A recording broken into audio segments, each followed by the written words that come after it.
உலக பாவங்களை சுமந்து தீர்க்க வந்த ஆட்டுக்குட்டி நீர்தானே, தேவ ஆட்டுக்குட்டி நீர்தானே.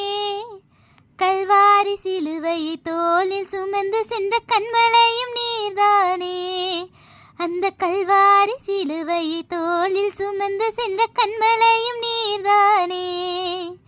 உலக பாவங்களை சுமந்து தீர்க்க வந்த ஆட்டுக்குட்டி நீர்தானே, தேவ ஆட்டுக்குட்டி நீர்தானே.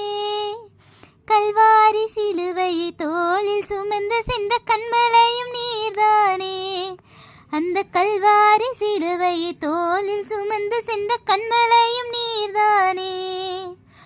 அப்பா உமது அன்பை பூசித்து பார்த்தேன், சுவையாய் இனிக்கின்றதே, மிக சுவையாய் இனிக்கின்றதே. தேவா உமது கரத்தை நான் பிடித்து கொண்டேன், என்